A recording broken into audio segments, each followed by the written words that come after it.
E5 TV news కు స్వాగతం. ముందుగా హెడ్లైన్స్.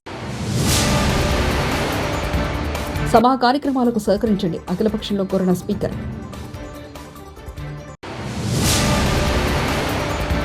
తిరుమల తొక్కిసలాట ఘటన అసలు దోషులిక్కడ చంద్రబాబు.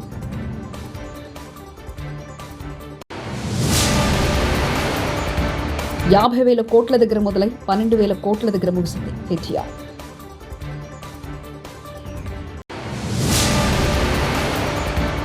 రెయిన్ అలర్ట్, అత్యవసర పరిస్థితుల్లో ఈ టోల్ ఫ్రీ నెంబర్కు ఫోన్ చేయండి.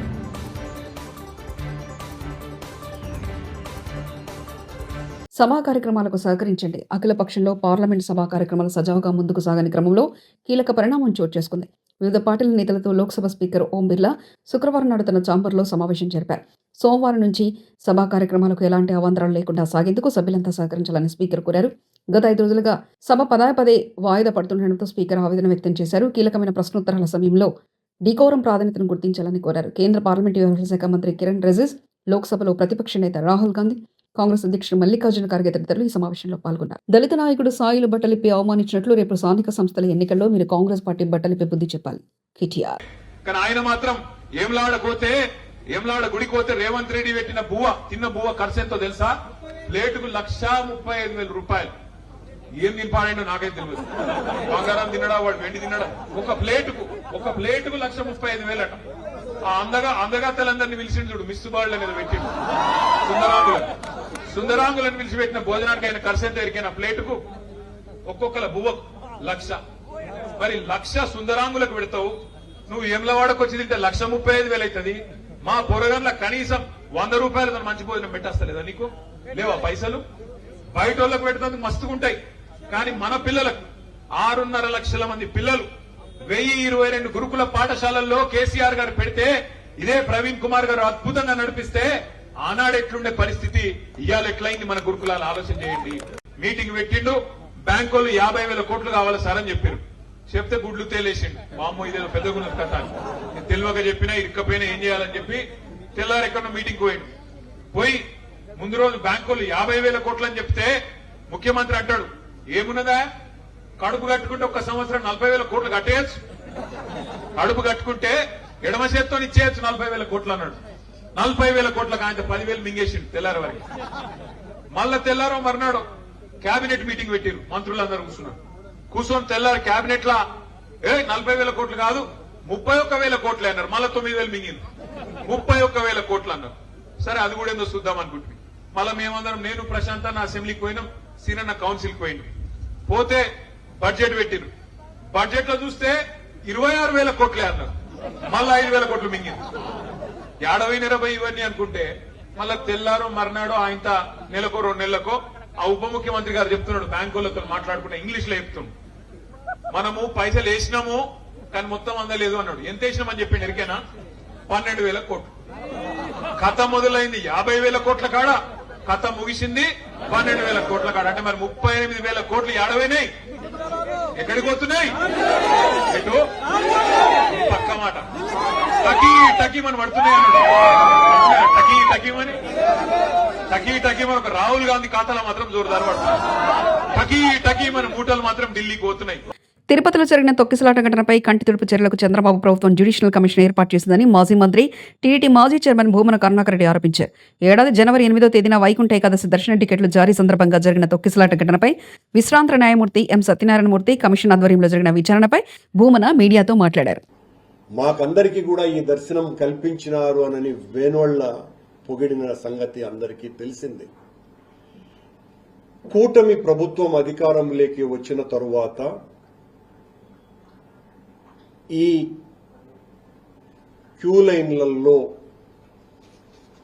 ఎస్ఎస్డి పాసుల్ని ఇచ్చేటువంటి కార్యక్రమంలో భాగంగా 8/1/2025 తారీఖున తిరుపతిలో ఉన్న రామానాయుడు మున్సిపల్ హై స్కూల్ దగ్గర ఉన్న పార్కులో ఉన్న గేటును తెరవటం మూలంగా అత్యంత దయనీయమైనటువంటి స్థితిలో జరిగిన మ్యాన్మేడ్ తొక్కిసలాటలో 6 మంది భక్తులు తమ ప్రాణాలని కోల్పోవటం జరిగింది. 50 మంది పైగా భక్తులు తీవ్రంగా గాయపడడం జరిగింది. దీని మీద ప్రపంచవ్యాప్తంగా ఉన్న హిందువుల అందరి ఆగ్రహావేశాలను చవిచూసినటువంటి ప్రభుత్వం కంటితుడుపు చర్య కోసమని ఒక జ్యుడిషియల్ కమిషన్ను వేసింది. ఈ జ్యుడిషియల్ కమిషన్ను వేయటానికి పూర్వం 9వ తారీఖున జనవరి నెల చంద్రబాబు నాయుడు గారు గౌరవ ముఖ్యమంత్రి ఆ రామాయణాయుడు పార్కు ఈ రెండింటినీ సందర్శించి అక్కడున్నటువంటి కలెక్టర్ గారి మీద, ఎస్పీ గారి మీద, సివిఎస్ఓ గారి మీద, ఈఓ గారి మీద పెద్ద ఎత్తున రంకెలు వేసే అంతగా వాళ్ల మీద కోపగించుకోవటం జరిగింది. ఆ మాత్రం మీకు బాధ్యత లేదా, ఆ మాత్రం మీరు పట్టించుకోరా, అది ఇదని అంటే చంద్రబాబు గారు చాలా తీవ్రమైనటువంటి నిర్ణయం తీసుకోబోతున్నారు అనేటువంటి ఒక భ్రమను కల్పించినారు ఆ 7-8 నిమిషాల పాటు. మక్కల్ నిధి మయ్యం పార్టీ అధినేత నటుడు కమల్ హాసన్ శుక్రవారం రాజ్యసభ ఎంపీగా ప్రమాణ స్వీకారం చేశారు. తమిళంలో ప్రమాణ స్వీకారం చేసిన ఆయన అంతకుముందు పార్లమెంట్ వెలుపల విలేకరులతో మాట్లాడుతూ ఎంపీగా ప్రమాణం చేయనున్నందుకు తానెంతో గర్వపడుతున్నానన్నారు. 2024 లోక్సభ ఎన్నికల సమయంలో డీఎంకేతో కుదిరిన ఈ ఒప్పందం ప్రకారం ఎంఎన్ఎంకు ఎగువ సభ స్థానం కేటాయించారు. దీంతో కమల్ హాసన్ రాజ్యసభకు వెళ్లనున్నారనే విషయాన్ని డీఎంకే, ఎంఎన్ఎం ఇటీవల ఖరారు చేశాయి. తర్వాత ఆయన ఏకగ్రీవంగా ఎన్నికయ్యారు.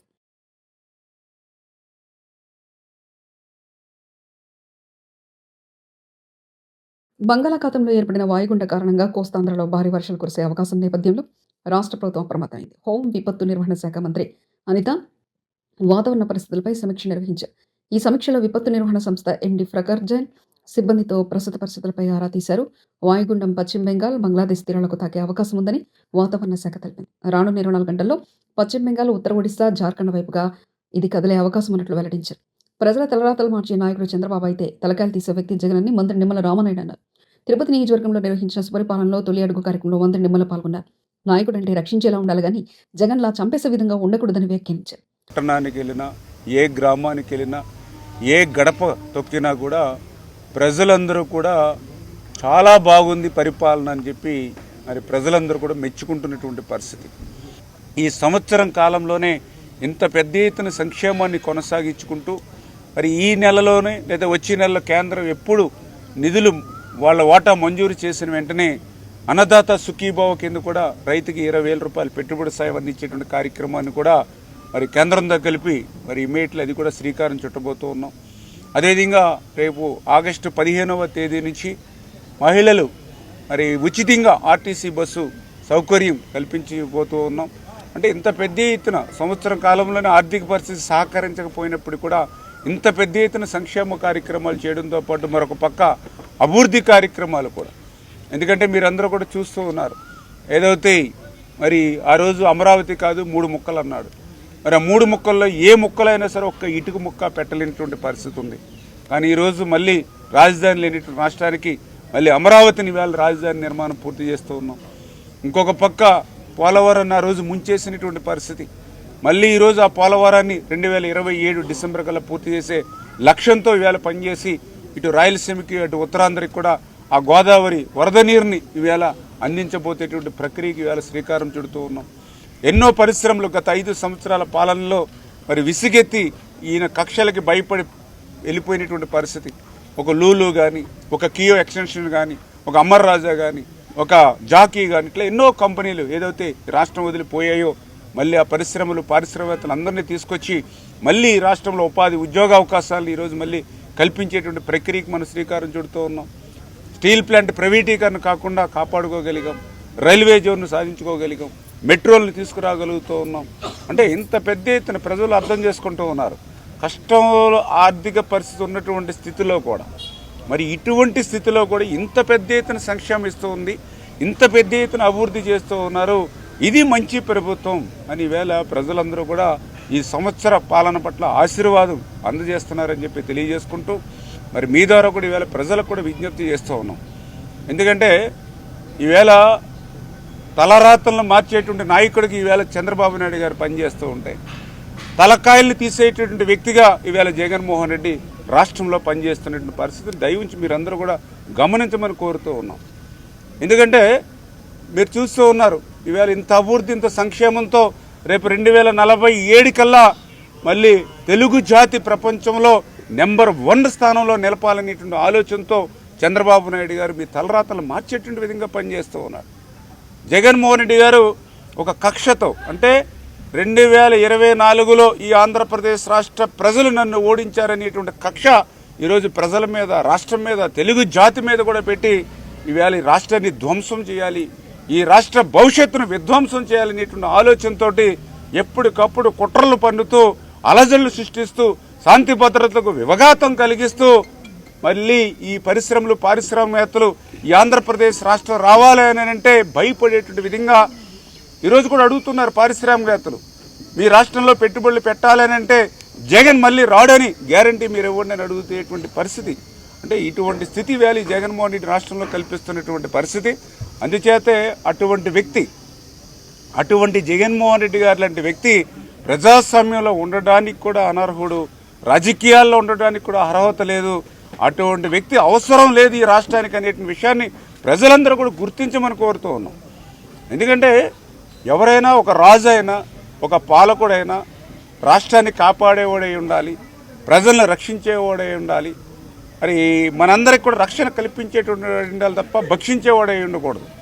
ఎందుకంటే మొన్న మీరు చూసారు ఏదైతే మరి ఆయన పరామర్శలు పేరు చెప్పి ఒక అలజడులు సృష్టిస్తుంటాడు కుట్రపూరితంగా. పరామర్శలు అంటే మీ అందరికీ తెలుసు, ఎవరైనా చనిపోతే వారం రోజుల్లోనూ 10 రోజుల్లోనూ లేదా నెల రోజుల్లోనూ పోతాం. కానీ ఈయన పరామర్శలు పేరు చెప్పి సంవత్సరం అయిపోయిన తర్వాత కూడా, అందులోనూ కూడా ఆయన ప్రభుత్వ కాలంలో చనిపోయిన వ్యక్తికి మరణాన్ని కూడా మన ఖాతాలో వేసి దాన్ని పరామర్శకు పోతాడు. పోనీ ఆ పరామర్శకు వెళ్ళే వ్యక్తి ఎవరైనా అంటే ఒక స్వతంత్ర సమరయోధుడా, లేకపోతే ఈ సమాజాని కోసం పనిచేసినటువంటి ఒక సేవా తత్పరుడా అంటే ఈయన పరామర్శకు వెళ్ళేటువంటి వ్యక్తి ఒక బెట్టింగుల్లో కోట్ల రూపాయలు ప్రజల సొమ్ముతో ఆటలాడి ఆ బెట్టింగుల్లో సొమ్ము పోగొట్టుకుని అతను ఆత్మహత్య చేసుకుంటే అతని శిలా విగ్రహాలు పెట్టడానికి పరామర్శలకు పోతాడు. పోతే పోయాడు పరామర్శలకి. మరి ఆ పరామర్శలకి పోయేటప్పుడు ఏ రకంగా ఆయన మెంటాలిటీ కానీ ఆయన బిహేవియర్ కానీ ఏ రకంగా ఉందో మనందరం కూడా చూసాం. స్వయంగా ఆయన కారు టైర్ల కింద మరి ఈవేళ అందులోనూ స్వయంగా ఆయన వైఎస్ఆర్సీపీ పార్టీ కార్యకర్త ఒక దళిత బిడ్డ టైర్ల కింద పడిపోతే జనరల్గా మనం ఎవరైనా సరే మనకు ముక్కు ముఖం తెలియని వ్యక్తి యాక్సిడెంట్ అవుతేనే ఆ వ్యక్తిని మనం హాస్పిటల్లో చేర్చి సపరేలు చేసి మనం దగ్గరుండి చూసుకోవడానికి ప్రయత్నం చేస్తాం, ముక్కు ముఖం తెలియని వ్యక్తి అయినా సరే. అటువంటి స్వయంగా తన కారు కింద పడిపోయిన వ్యక్తిని కూడా మరి 2 కాళ్ళు 2 చేతులు పట్టుకుని ఆ వ్యక్తిని పక్కన పొదల్లో పడేసి పోయారని అంటే అటువంటి మానవత్వం లేనటువంటి వ్యక్తులు మరి ఈ రాష్ట్రానికి ఒక ముఖ్యమంత్రిగా పనిచేశాడని అంటే, ఈ రాష్ట్రంలో ఒక పార్టీని నడుపుతూ ఉన్నాడని అంటే చాలా ఆవేదన కలిగించేటువంటి విషయం. అంటే మనకు అర్థమయ్యేది ఏంటంటే ఇతనికి తలకాయలైనా మామిడికాయలైనా ఒకటే తొక్కించుకుంటూ పోవడమే. అంటే రేపు మేము అధికారంలోకి వస్తే ఈ మంచి చేస్తాము, ఈ సంక్షేమం చేస్తాము, ఈ అభివృద్ధి చేస్తాము, లేకపోతే ఈ ప్రభుత్వం తప్పులు చేస్తూ ఉంది వీటిని సరిదిద్దుతాము అని చెప్పడం మానేసి రేపు మా ప్రభుత్వం వస్తే మీ తల తీసేస్తాం, మీ కాలు తీసేస్తాం, మీ చేయి తీసేస్తాం, మీ కన్ను తీసేస్తామని ఈ రకంగా బెదిరింపు ధోరణిలోకి నిన్న కూడా చూశారు. నిన్న ఎవరైతే పెద్దిరెడ్డి రామచంద్రారెడ్డి ఆ జైలు గోడల దగ్గర ఉండి మాట్లాడుతూ ఉన్నాడు. రేపు మా ప్రభుత్వం వచ్చిన తర్వాత సిట్టు విచారణ కూడా ఉండదు, డైరెక్ట్గా దొరికిన వాడిని దొరికినట్టుగా తీసుకెళ్లి లోపలేస్తామని చెప్తున్నటువంటి పరిస్థితి. అంటే రేపు అధికారంలోకి రావాలని వీళ్ళ కోరుకు సభా కార్యక్రమాలకు సహకరించండి అఖిలపక్షంలో కోరిన స్పీకర్.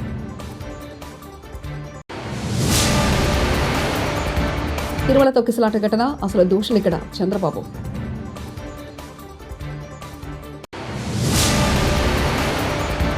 $50,000 కోట్ల దగ్గర మొదలై 12,000 కోట్ల దగ్గర ముగిసింది హెచ్ఆర్.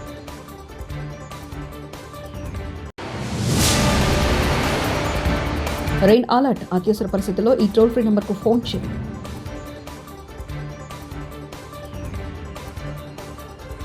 ఇవి బులెటిన్ విశేషాలు. చూస్తూనే ఉండండి E5 టీవీ న్యూస్.